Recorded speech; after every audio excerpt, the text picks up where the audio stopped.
ఒకే ఒక సినిమా అప్పటి వరకున్న ఇమేజ్ ని మార్చేసింది.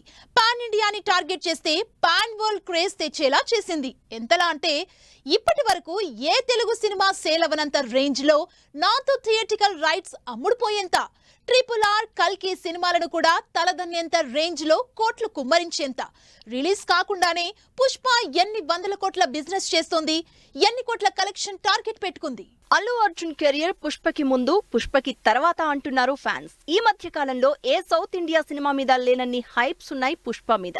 పుష్ప సినిమానే ఈ రేంజ్ లో ఉంటే పుష్ప 2 ఇంకెంత గ్రాండ్ గా తెరకెక్కుతుందో, ఏ రేంజ్ ఎలివేషన్ ఉందో అని లెక్కలేసుకుంటున్నారు. అందుకే పుష్ప 2 కోసం ఈగర్ గా వెయిట్ చేస్తున్నారు జనాలు. పుష్ప అంటే జస్ట్ ఒక తెలుగు సినిమాలా కాకుండా అదొక మానియా లాగా క్రియేట్ అయింది ఆడియన్స్ లో.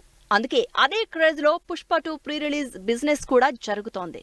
ఏకంగా 200 కోట్లకు north India theatrical rights sale అయ్యాయంటే పుష్ప క్రేజ్ ఏ రేంజ్ లో ఉందో అర్థం చేసుకోవచ్చు. పుష్ప నార్త్ రైట్స్ 200 కోట్లకు సేల్ అయినందుకే నోరెళ్లబెడుతుంటే నెట్ఫ్లిక్స్ ఏకంగా 250 కోట్లు పెట్టి డిజిటల్ రైట్స్ కొనుక్కుందని తెలుస్తోంది.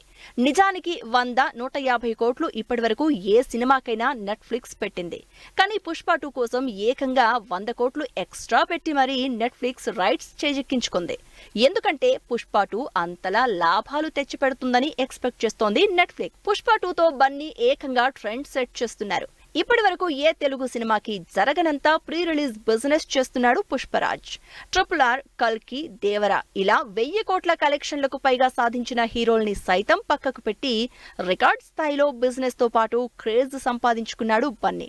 500 కోట్ల బడ్జెట్ తో గ్రాండ్ గా తెరకెక్కుతున్న పుష్ప 2 మినిమం 1000 కోట్లని ప్రీ రిలీజ్ ద్వారానే రాబడుతోంది. ఇక రిలీజ్ అయ్యాక ఎన్ని వేల కోట్ల కలెక్షన్లతో రికార్డులు సెట్ చేస్తుందో అని ఎదురు చూస్తున్నారు. ఫస్ట్ పార్ట్ లోనే మాస్ ర్యాంపేజ్ చూపించిన బన్నీ సెకండ్ పార్ట్ లో ఏ రేంజ్ యాక్షన్ ఎలివేషన్ చూపిస్తాడో అని వెయిట్ చేస్తున్నారు ఫ్యాన్స్.